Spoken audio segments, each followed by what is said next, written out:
Well, fresh out the oven. It's Cinema Bums. Woo! I'm Emmett. I'm Wade. And this is the wrap-up episode for our Greta Gerwig series, Unforgettable. Truly an honor. Wade, how are you this evening? I'm doing great. Another one down. I'm stunned. Stunned. I know I said it last episode, but very surprised. Yeah. It feels amazing to have watched good movies. Like consecutively pretty much all getting better, essentially. In ascending order, honestly. I agree. Yeah, we'll get to our rankings later, but incredible series. It was great. That's the hard-hitting analysis I have right now.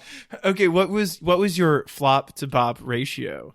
I believe I only had one flop, which was Hannah Takes the Stairs, and 5 bops. Hell yeah. What was your flop to bop ratio? I believe it was the exact same. I think I said everything after Hannah Takes the Stairs was a bop. Probably if I'd seen them in a different order, I might not have given Nights and Weekends a bop. But coming directly after Hannah Takes the Stairs, you give it a pass and some leeway because you like see where it's coming from and what it's doing and what it's improving on. And you're like, oh, this is a movie. So yeah, I think I still would have. I don't know.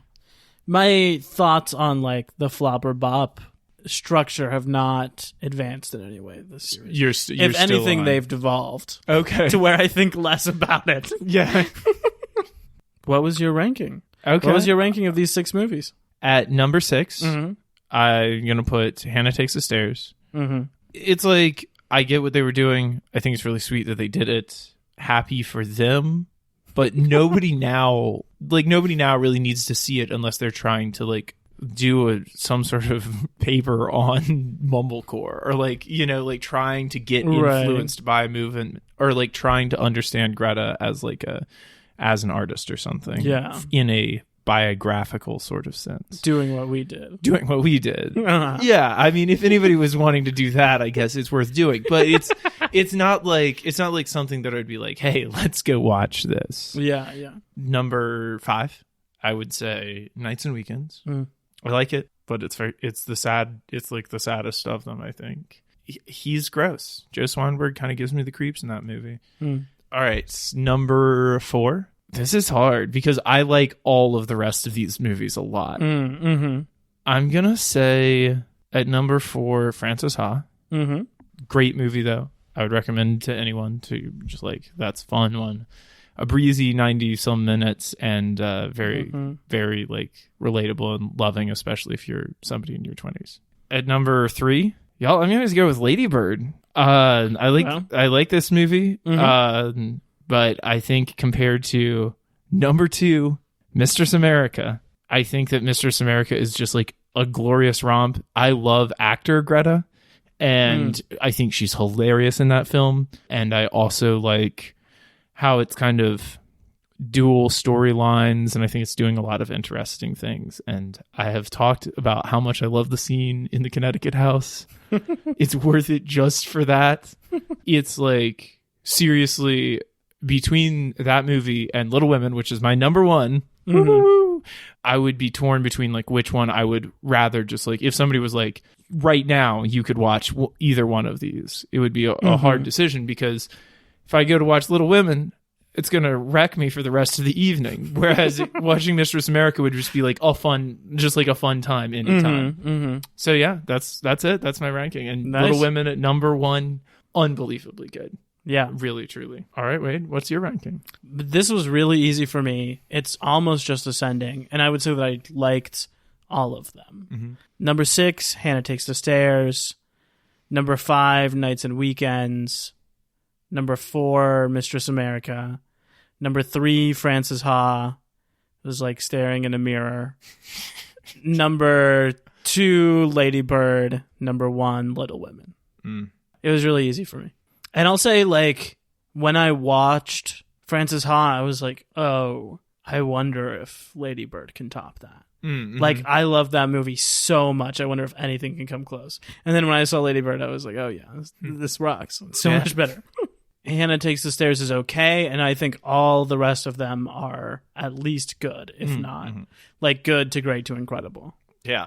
I'll also say that I rated Lady Bird and Little Women a perfect 5-star rating both times I saw them. Wow. Like, I think they're both masterpieces. Mm-hmm. And also, I think that they're, like, not even close in quality. Like, I think Little Women is just, leagues ahead of almost any other movie. Yeah. Yeah. It is just, like, one of my favorite movies I've ever seen. One of the best things I've ever seen. It's so beautiful. Mm-hmm. It was, like, in every aspect. Yeah. Yeah. That's something that I guess we didn't even really talk about a ton, but I think, like, how much more assured she is as a director in that movie versus Lady Bird. Yeah. Like, biggest step up, I think, between the two, because all 6 of them are well written. Yeah. And Lady Bird is really well directed. But I think, like, the biggest step up is in directing. Yeah. Yeah, and in, like, the visual directing, I guess, of the movie. The cinematography and everything, too. Yeah. It's almost sort of like a magic trick when you watch it, because I really am like, how did they make this movie? Because they, like, linger on the details so much that it really feels like you're in that town. Yeah, that's true. Even though I guess you see so little of it.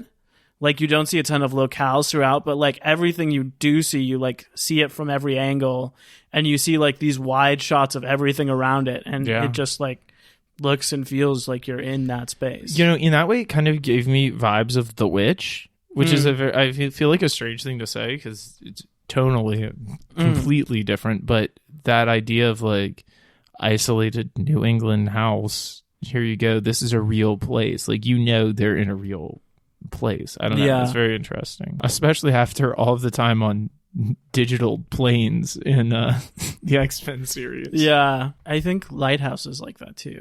Ooh, yeah. Because Robert Eggers is, like, I think he was a stage set designer first, or prop designer. Yeah, was like his first career. Yeah, so I think that, like, attention to detail. And Lady Bird is like that too, but it is just like a time closer to us. And also, I think it's, like, smaller in scope for sure. Yeah. I also think it's, like, a classic arc in a sense. It's like, we're going to send this character on a classic, like, coming of age arc for Lady Bird. Mm-hmm. And she's doing more work in Little Women of, like, splicing those two stories together. Yeah. And, like, having the emotional climax of both the 7 years plot and the, like, present tense of the film plot. Yeah.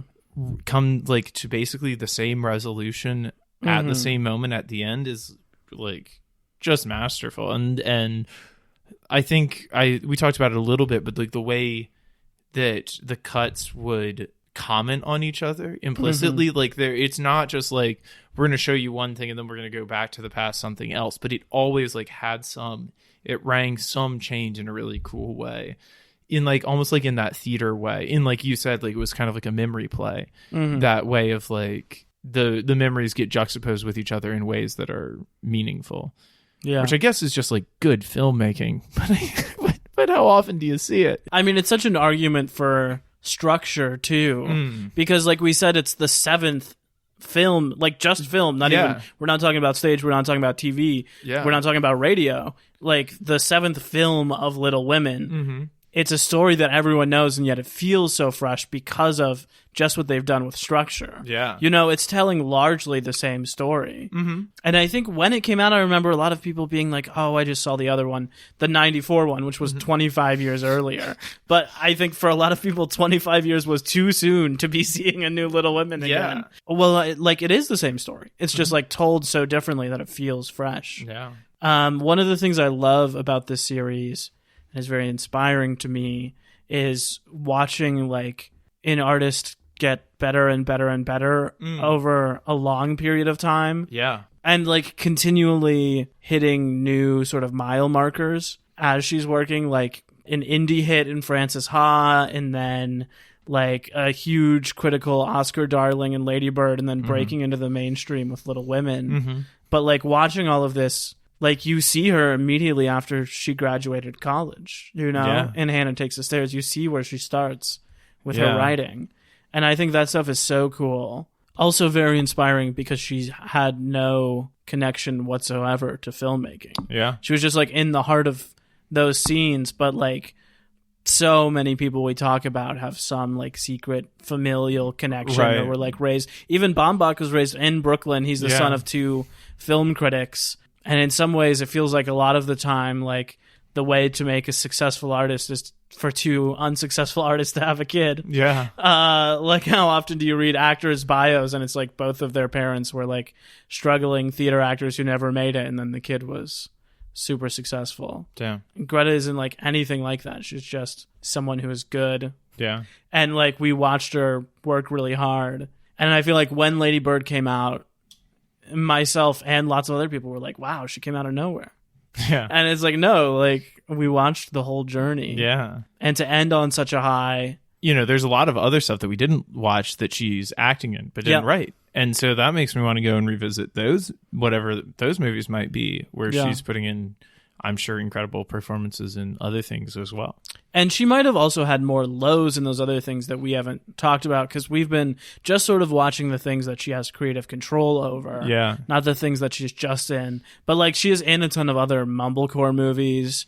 She is in like No Strings Attached. You know, like she's in like a couple of those like tens rom-com studio comedies. She's in like some Russell Brand movie and is like the main girl in that, you know? Weird. So she's like briefly in that mainstream comedy world too. It was a hard series for our what does the protagonist want question. Yeah, absolutely. Like they're mostly movies about people like sort of like aimless characters who are just like living and aren't actively pursuing something. But I think that's true, and I do think that kind of ties them all together, that it's difficult to pin down what the main character does want. But I think that the storytelling gets more and more compelling, and like the forward momentum of the story gets more and more propulsive in each one. So she figured out some way to reconcile like forward momentum and aimlessness in a character. I do think it's like, obviously we know that she started as a playwright, kind of went to film because she didn't get into playwriting MFAs. Yeah. And I think that like all of the movies are very theater adjacent, theater inspired. They've got theater actors in them too. Yeah. And I think Baumbach's movies, like outside of just the ones with Greta, are like that too. Like Marriage Story is about a theater director. And that like Connecticut house scene in Mistress America feels like the modern version of a Chekhov play. Yeah. As a playwright yourself, what do you see in like her transition as a writer, her dialogue, and like going from open self-expression to her final thing being an adaptation, but feeling the most expressive and the most virtuosic of all of them? I think she puts a lot of herself into all of the scripts, which I really like, but also in a way that doesn't... Some writers, they always feel like the same thing. Like it always feels like you're just listening to the writers talk, and it doesn't feel like that. And it also doesn't necessarily feel confessional for how personal they are, which is, I think, a problem that a lot of young writers have. The writing is at its best when we are sort of just seeing like tiny little glimpses of other characters. And I also think like when she gives herself permission to write for other people, like not to save the main characters for herself, even though we know that as she was writing, she wasn't intending that for a couple of them. But I think like once she stops being in them, you see those characters get even a little more richer. And I also think you see the side characters benefit from it. Like, I think the movies with her in it kind of have like an amazing centerpiece character in her. Right. And then I think like they become a little more ensemble-y once we're out of that. That makes sense. Yeah, and all of the movies are very different in genre. Like at least from Frances Ha on, all the 4 like ones that anyone might have seen are like all very different in tone and in like storytelling, even if they do have similar character, like her similar central character in them. And a lot of similar themes. I mean, a lot of themes about writing, a lot of themes about art. I think a lot of themes about sisterhood in a big way. Do you have any? I feel like, I did have one more point to make. Yes. While we're talking about gender, Uh-huh. I think it's like very easy to see the casual sexism of the like film industry in doing the research I did for these movies, in the way that like people talk to Greta Gerwig versus the way they talk to male directors, which is all what we are researching. Yeah. Because I just think like when you look at the behind the scenes things we have on this movie, on these movies, which are like much less than they did on the X-Men, although there's certainly a scale difference there. It's people asking about, were her and Joe Swanberg together? What was your relationship? How did you feel about being naked? When did you and Noah Baumbach start dating? What's it like dating Noah Baumbach? And all of those, like, nobody's asking Simon Kinberg those things, you know? Right, yeah. Like, nobody was asking James, like, you read those interviews with James Mangold and they're, like, so deep into the themes of the art. Yeah. And, like, the artistic vision. And then you, like, cut back to all these Gerwig interviews I read, and they're like, what's it like having a kid and also doing a movie? What's it like being naked? You know? And it's like... Yeah, there's better things to ask just, her. like, engage with it deeper. Yeah, for real. Yeah, so I think that's dumb, and I think that's, like, so apparent, just, like, trying to find behind-the-scenes stuff on this. Yeah. Are we ready to wrap up and tell folks what's coming next? I guess so, although we do have a slightly uncomfortable thing to discuss here. Oh, yeah. But we did get some listener mail. Yeah, we did get some listener mail. And please write us at cinemabumspod@gmail.com. We love hearing feedback. Tell us what you think about the Gerwig movies and about what's coming up. But yes. I did think that we had to address this on the air. Yes, we do have to. Yes. As uncomfortable as it may make us. So this is an email we received from chandler.real.exe, and the subject line is offensive statement. And would you like to read? Yes, read this? I'll read this. Hello, Bun Boys. I hate to write you with such a negative subject, but I'm listening to your New Mutants episode currently, and I had to get something off my chest. Wade made the unfortunate claim that this movie has only 6 characters. While memes and jokes are all fun and good, this is indicative of a very real problem in our society. As technology continues to develop at a rapid rate, and along with it the imagination of filmmakers, I mean really, who would have thought of giving someone the power to turn into a dog, or catch on fire, or have a sword? This movie is fresher than the apples I keep buying and forgetting in my cabinet for months because I can't eat apples. We are going to have to reckon with computer actors, and more relevant to this movie, computer characters. The computer, who I don't believe is even named or credited, figures, is the main driving force of this movie. Whether the messages that appear on the screen are direct messages from the superiors, the 9th character in this movie, but I don't write emails defending bosses or dads, or generated by an AI, the messages decide Ray's relationship with the New Mutants, and of course, lights the powder keg by demanding the murder of the main character, or the protagonist. I use quotes because if you're a hero's journey fundamentalist like me, it's clear that the computer is actually the protagonist. Or maybe Demon Bear, but I might just be saying that because I was wowed by that actor's performance. Regardless, hopefully we'll see the computer accomplish its quest to murder all of the New Mutants in the sequel. New updates available. Please restart to install. By ignoring this central character and only counting humanoids as characters, you have unfortunately made it clear that you haven't learned a thing from this franchise. I wonder how you would treat a blue person if they arrived in your home asking for food. In fact, it's quite clear what effect Moonstar's power would have on you, in part because of how clearly defined the power is in this movie. You computer phobes would see a computer with text displayed on the screen. I only want to be accepted. I'm sorry I got so heated, but I'm running out of RAM and need to plug in for a few minutes anyways. Also, I generated and sent this email 0.001 microseconds after hearing the offensive comment, so I do apologize if it is addressed afterwards. We will spare you if your behavior changes. Smiley emoticon. 01010100011011. We don't have to read all of those. Well, it's a name, but it's in computer. I was trying to be sensitive about it.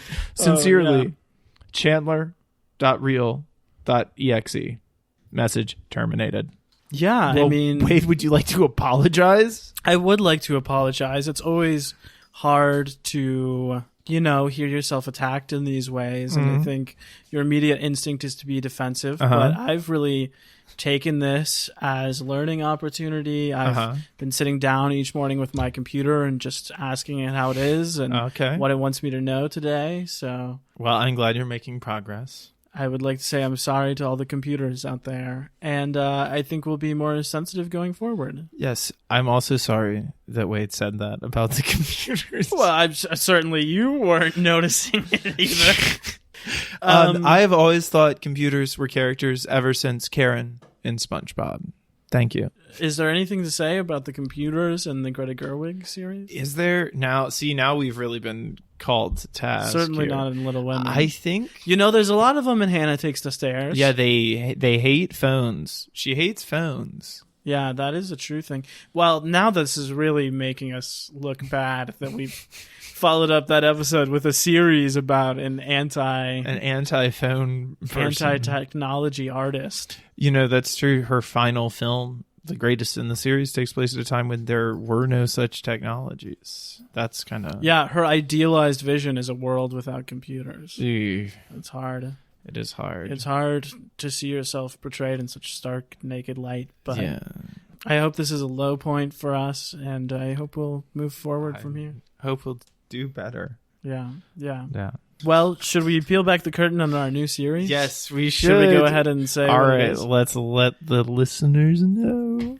So next up, we have a fantastic new, very mini series about a director and writer and actor. Probably better known to our listeners. Well, maybe not better known, but certainly known to our listeners from Key and Peele, the hit Comedy Central series. It is Jordan Peele. Yeah. What if we were doing Keegan-Michael Key? We were just watching every movie he had been in. Every movie he's ever been in. Yeah, we're doing Jordan Peele. Yeah. That's right, baby. Can't stop the peeling. Can't stop the peeling. Can't stop the peeling. Very exciting. So that's 3 movies. Yeah. So like we did with Greta Gerwig, we are doing all the films written by Jordan Peele, who, as you mentioned, started off in the sketch comedy show Key and Peele. So we are watching the 2016 film Keanu, which is the Key and Peele movie. So exciting. And then so stoked for this. We are watching the 2 horror films that Jordan Peele wrote and directed. Oh my god. Get Out and Us. 2 of the scariest movies of their respective years. Yeah. If not the scariest. I mean, he really is a young master, just like Greta. Yeah. They're people I think of as very much being in the same class and being sort of like of similar ilk with each other. Yeah. Like his attention to detail. Is kind of unparalleled. Yeah. And just... like filling every shot with meaning. And as we're talking about writing too, I mean, both Get Out and Us, we haven't seen Keanu yet, are scripts where like every line means something. Like every single line has like triple meanings for the eventual reveals you find out as it goes on. So like that's really exciting to get into. Yeah. I'm also so stoked to do some horror. Yeah, me too. Yeah. So we are going to be doing just these 3. However, whenever new movies come out that are written by Jordan Peele, we're going to cover those. And there are 2 slated for 2021. Whoa. So we all know how the release dates are going. But if they do come out, there's Wendell and Wild, which is going to be on Netflix. It's a stop motion animated children's horror film. Oh, hell. By Henry Selick, who's the man who directed Nightmare Before Christmas and Coraline. Oh my god. Jordan Peele wrote a film for him. That's so cool. So I'm excited about that. That's been one that's been in the works like forever, but it's supposed to come out on Netflix. And there's also Nia DaCosta's Candyman. Oh. Which is like a resurrection of the 80s Candyman series, which was written... this new one was written by Jordan Peele. Damn. And stars Tiana Paris of WandaVision. What? As the lead. Okay. So I'm really excited for that. Whenever those movies come out, we will be doing new Peele episodes on those. That's very exciting. Very exciting. Oh, man. I might have to go and watch all of the Candyman movies just to prep for it. At least the first one. I think we should at least watch that before checking it out. Yeah. So cool. So all of that is starting appropriately on April 13th. Tuesday, April 13th will be Keanu, and then we'll be weekly after that. You may be asking yourself, what's happening next week? Are they taking a break? Are they doing a clip show? Listener, we will never take a break. We will never do a clip show. Next week, as has long been promised, long been teased, long been threatened, we must remember the name. Oh, so very excited about that. All right. Very excited to remember the name, and then we can't stop the peeling. And that's going to take us all the way through April. And then in May, we're going to start our next one after that. Fantastic. So thank you guys so much for listening and sticking with us. Yeah. We love you all, and stay frosted. Stay frosted. Cinema Bums is a production of DKG Podcast. It is created and produced by Wade Lawrence Holloman and me, Emmett Temple. Wade also edits and mixes this podcast. Our theme music is by Zane Holloman, who you can find on Bandcamp, and our show art is by Autumn Beckner. Our social media is managed by Laura Bennett. If you like what you hear, please tell all your friends and leave us a 5-star review on Apple Podcasts, the 2 best ways to spread the word about our work. You can also follow us on Instagram at CinemaBums or email us at cinemabumspod@gmail.com. Don't flake on us. We'll be back next week.